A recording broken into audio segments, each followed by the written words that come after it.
Welcome to Guilty Pleasure Stories channel. We hope you will have fun with us. Enjoy watching. The house hummed with the subtle chaos of the pre-CH Christmas rush. Strings of twinkling lights framed the windows, and the faint scent of cinnamon wafted through the air. I stood in the kitchen, sifting powdered sugar for the cookies I had promised to bring to church. The world outside glistened with frost, but inside warmth radiated from the oven and the soft glow of candlelight. Hudson, my husband, was busy in the garage fixing the string of lights that always seemed to fail. At the last moment, his muffled curses were audible through the walls, and I smiled to myself, shaking my head at his predictable frustration. My son Joshua sat at the kitchen table with his nose buried in his phone at 29. He was no longer the boy who'd helped me decorate cookies, leaving trails of sprinkles across the floor. He'd grown into a tall, quiet man, reserved but with an intense presence that sometimes made the house feel smaller. "Can you hand me the tray?" Joshua asked. Breaking the silence, he looked up, startled, his deep brown eyes meeting mine. "Oh yes, sorry, Mom," he said, handing me the tray. His hand brushed against mine briefly, and I flinched, not from discomfort but from the suddenness of the spark that followed. It was fleeting, a moment that could easily be brushed aside, but it stayed with me. As I slid the tray into the oven, Hudson burst through the door. A moment later, a triumphant grin on his face fixed it. He declared, holding up the string of lights like a prize. "Finally," I teased, wiping my hands on a dish towel. "Go. Hang them before we lose more daylight." Joshua chuckled softly, his deep voice adding a warmth to the room that contrasted with the cold draft Hudson let in. He glanced at me as he laughed, and I felt the weight of his gaze more acutely than I should have. The day wore on the house, bustling with preparations. Yet amidst the flurry of activity, I found myself noticing Joshua in ways I hadn't before. The way he moved through the house, his quiet efficiency as he helped his father bring down the heavy boxes of decorations, even the way his voice softened.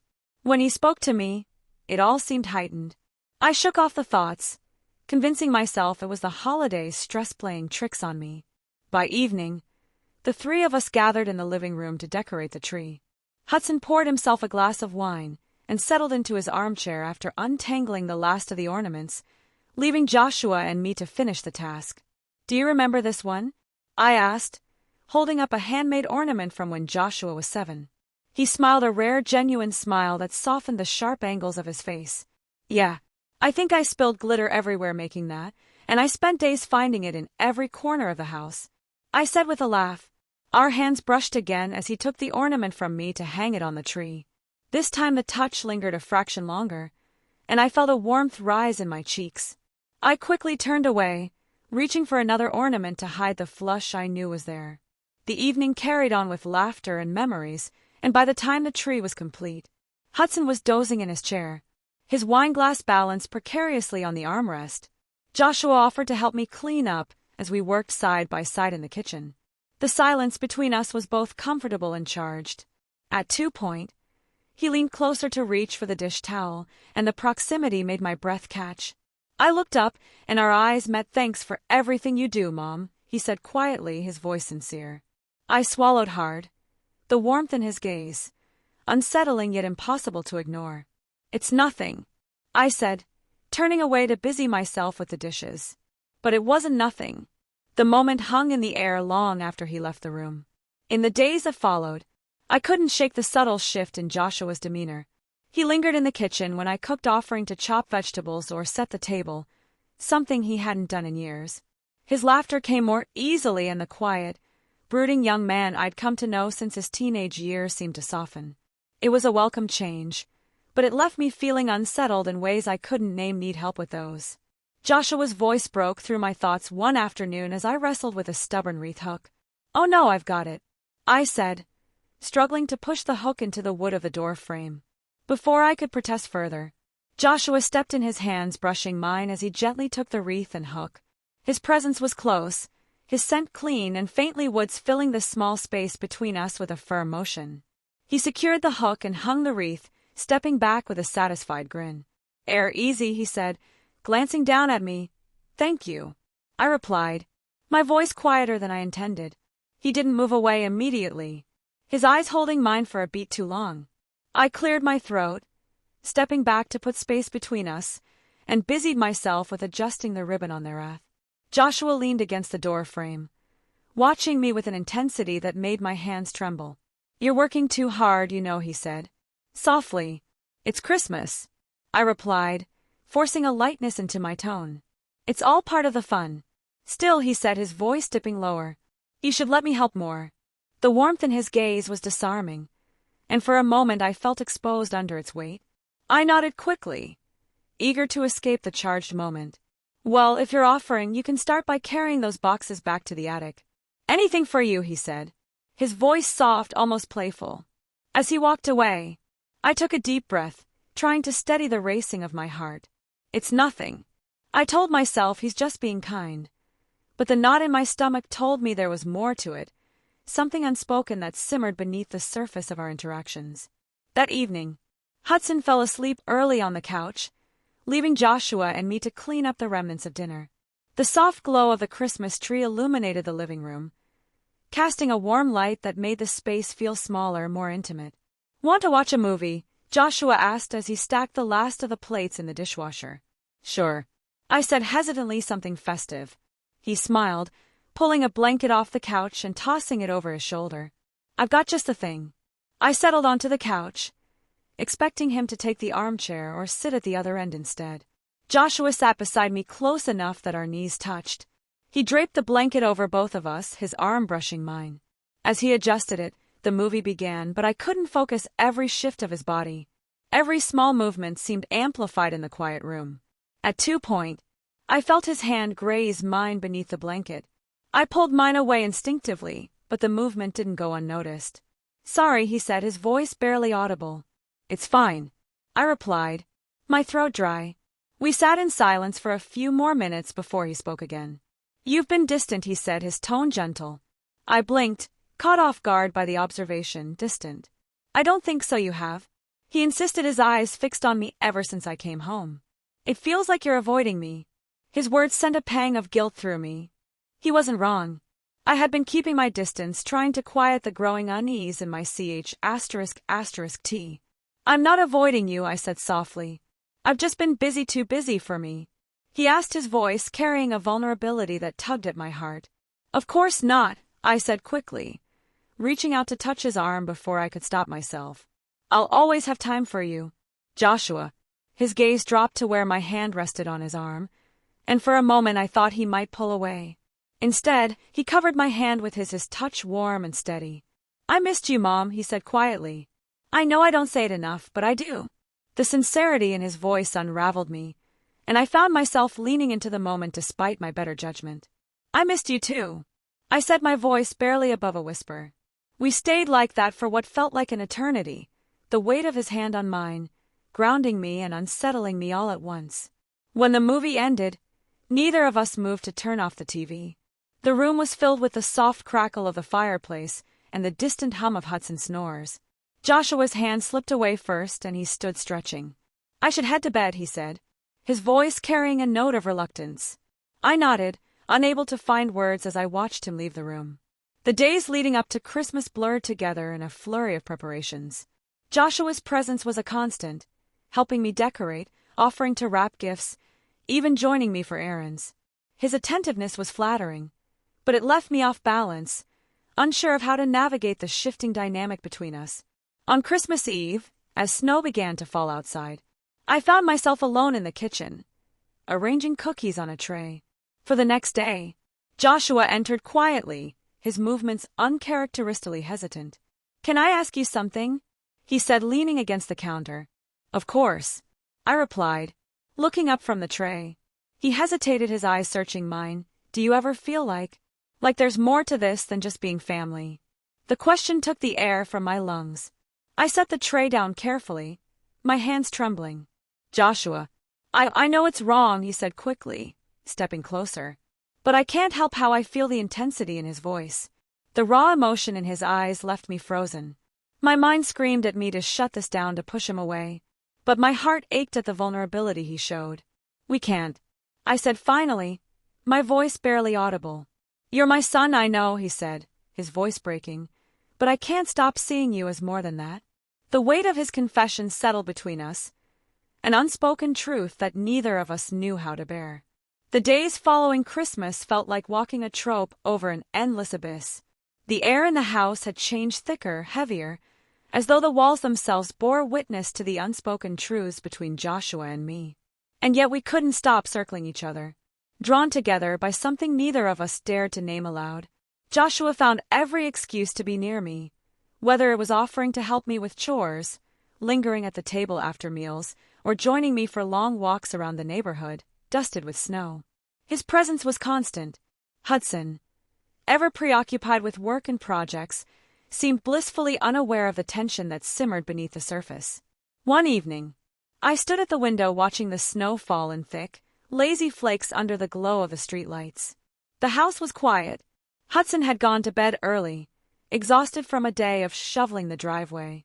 Joshua entered the living room, his footsteps soft on the hardwood floor. "Can't sleep?" he asked, his voice low, turned startled. "No, just thinking," I said, turning back to the window. Joshua moved closer, standing beside me about what I hesitated, unsure how to answer everything. "I guess the holiday's the new year, Yumi," he asked, his tone soft but tinged with curiosity. "You're not a little boy anymore," I said, my voice almost wistful. "It's strange seeing you all grown up. I suppose I'm still adjusting." He laughed softly. "You make it sound like I'm a stranger." I glanced at him, his face illuminated by the faint light from outside. There was a gentleness in his expression that both comforted and unsettled me. "Sometimes you feel like one," I admitted. "But then I remember you're still my Joshua." He smiled, but it didn't quite reach his eyes. "I've missed this," he said, his voice barely above a whisper. "Being here with you." I swallowed hard the weight of his words, sinking into my ch***t. "I've missed it too," I said softly. For a long moment, neither of us spoke. The only sound was the faint creak of the house settling in the cold. I felt his gaze on me, warm and steady, and I knew I should step away, create space, but my feet wouldn't move. "Can I tell you something?" he asked, his voice hesitant. I nodded, unable to look at him. "I think about you all the time," he said, his words slow and deliberate. "I know I shouldn't, but I can't help it." My breath caught, and I turned to face him. "Joshua, you can't say things like that," I said, my voice trembling. "Why not?" he asked, his tone gentle but firm. "It's the truth. I feel closer to you than I've ever felt to anyone. Doesn't that mean something?" "It means everything," I said, my voice breaking, "but it doesn't change the fact that this isn't right." He stepped closer, his eyes searching mine. "Does it feel wrong?" My heart raced, a storm of emotions swirling inside me. "It doesn't matter how it feels, we can't do this, but you feel it too. Don't you?" He pressed, his voice low and earnest. I couldn't answer. The truth sat heavy on my ch***t. Too dangerous to speak. Instead, I turned away, gripping the windowsill as though it could anchor me. "I love you, Mom," he said quietly, "more than I should, but I can't pretend I don't." His words shattered something inside me, breaking through the barriers I tried so desperately to build. I turned to face him, tears welling in my eyes. "I love you too, Joshua, but this can't happen." He reached out, his hand brushing against mine. "I just want to be close to you," he said, his voice trembling. "That's all I've ever wanted." The warmth of his touch sent a jolt through me, and before I could stop myself, I leaned into him, resting my forehead against his ch***t. His arms wrapped around me hesitantly, and I felt the strength of his embrace steady and grounding. For a moment we stood like that, the rest of the world fading away. It was quiet, intimate, and dangerously comforting. In the weeks that followed, our bond deepened in ways I couldn't explain even to myself. Joshua's attentiveness grew, his every action carrying a subtle tenderness that I couldn't ignore. He brought me tea in the mornings, his hand brushing mine. As he set the cup down, he joined me on errands, carrying the bags without being asked. And every evening we found ourselves sitting together, our conversations stretching long into the night. One snowy afternoon we went for a walk in the woods behind the house. The air was crisp, the snow crunching under our boots. As we wandered through the trees, "You've been quiet," Joshua said, breaking the silence. "Just thinking," I replied, pulling my scarf tighter around my neck. "About what?" I admitted, my voice barely audible. He stopped walking, turning to face me. "What about us?" I hesitated, my breath visible in the cold air. I don't know where this is going and it scares me. Joshua stepped closer, his expression serious. It doesn't have to scare you, he said. Softly. I'm not going anywhere. His words warmed me against the chill, but they also sent a pang of guilt through my ****t. This isn't fair to either of us. I said, my voice trembling. We're walking a line we can't cross. Who says we can't? He asked, his voice firm but gentle. Why do we have to follow rules that don't make sense because we're family? I said, my voice breaking, because this will hurt everyone we care about. Joshua reached out his hand, brushing against my cheek. I don't want to hurt you, he said. I just want to be with you. His touch was warm against my skin, and I felt my resolve faltering. Joshua, this isn't. He silenced me with a look, his eyes filled with a depth of emotion that left me breathless. I know this is complicated, he said, but I don't care. I love you and I'll wait as long as it takes for you to believe. That's enough. As we walked back to the house, my heart felt heavier than ever. His words echoed in my mind, and I knew I was standing on the edge of a decision that would change everything. The tension between Joshua and me had reached a fever pitch, a quiet undercurrent that neither of us dared to fully acknowledge. But it was there, unspoken yet undeniable, weaving itself into every glance, every shared moment. It was late one evening, snow swirling in soft flurries outside the windows. The house was quiet. Hudson had gone to bed early again, tired from a long day of errands. I sat on the couch, absent-minded, flipping through an old photo album I'd unearthed from the attic. Joshua entered the living room, his steps soft as he joined me. Are those old pictures? He asked, leaning over the back of the couch to get a better look. Yes. I said, my voice quieter than I intended. I thought I'd go through them before putting them away again.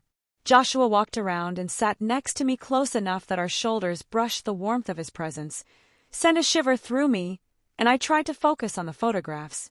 Look at this one, I said, pointing to a picture of him as a toddler. His face smudged with chocolate. He laughed softly, his voice low and intimate.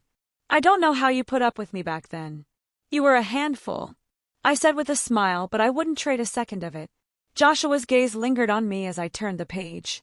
You've always been there for me, he said quietly.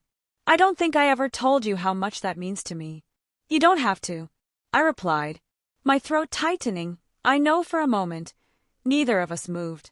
The room seemed to shrink, the flicker of the fireplace, casting shadows that danced across the walls. I felt his hand on mine, tentative and warm. I don't know what I'd do without you, he murmured, his voice trembling slightly. I turned to look at him, my heart pounding. His face was closer than I realized, his eyes searching mine with a depth of emotion that left me breathless. Joshua, we shouldn't. Before I could finish, his lips brushed against mine, tentative and soft, as if testing the waters. My heart raced, a storm of emotions crashing through me. For a moment, I froze, caught between the instinct to pull away and the inexplicable pull toward him. The ***S deepened, his hand cupping my cheek as the warmth of his touch melted the last of my defenses. But just as quickly as it began, the sound of footsteps on the stairs jolted us apart. Hudson's voice cut through the charged silence. What's going on down here? I turned toward the doorway. My face flushed, my mind scrambling for an explanation. Joshua leaned back, his expression calm, but his eyes filled with something I couldn't quite place. Just looking at old photos, Joshua said, smoothly gesturing to the album on my lap. Hudson looked between us, his brow furrowing slightly. It's late, he said after a pause. Don't stay up too long. He disappeared back upstairs, and I exhaled shakily, my hands trembling. As I closed the photo album, Joshua didn't move, his eyes fixed on me. Are you okay? He asked softly. No, I whispered, my voice barely audible. This has to stop, Joshua. We can't do this. His jaw tightened, but he nodded slowly. I understand, he said, though the sadness in his eyes told me he didn't entirely agree. I stood clutching the album to my ****t goodnight. I said, my voice breaking. Good night, Mom. He replied, his voice filled with an ache that mirrored my own. The next morning, the house was thick with an awkward silence. Hudson seemed oblivious to the tension, but I couldn't meet Joshua's gaze without feeling the weight of the night. before pressing down on me over breakfast. Hudson mentioned a last-minute errand he needed to run in town. It might take a while, he said, grabbing his coat. Will you be all right here? Of course, I said, my voice steadier than I expected. As soon as the door closed behind him, the air shifted. Joshua stood by the sink, his back to me as he washed his plate. I'm sorry, he said. Finally, his voice low. For last night I hesitated, unsure how to respond. We both let it go too far. I said, my words careful. But we can't let it happen again. Joshua turned to face me, his eyes filled with regret. I don't want to make things harder for you, he said. But I can't pretend I don't feel this, Joshua, please. I said, my voice trembling. This isn't about what we feel. It's about what's right, and what if this feels right? He asked, his voice breaking. I shook my head, tears welling in my eyes. It doesn't matter. It can't happen. The sound of the door opening interrupted us, and Hudson's cheerful voice called out from the entryway. I forgot my wallet. Joshua stepped back, the distance between us, both a relief and a wound. I wiped my eyes quickly, forcing a smile. As Hudson entered the kitchen, found it, Hudson said, holding up his wallet with a grin. He paused, looking between us. Everything all right, just fine, I said, my voice steady, despite the turmoil inside me. Joshua nodded, his expression unreadable. Everything's fine. As Hudson left again, I felt the weight of Joshua's gaze on me, heavy with unspoken words. I knew this wasn't over, not for him and not for me. But for now the fragile balance of our family held, though it felt like it could shatter at any. Dear friends, thank you very much for watching. Leave comments, put like, share with friends, and subscribe to the channel. We hope you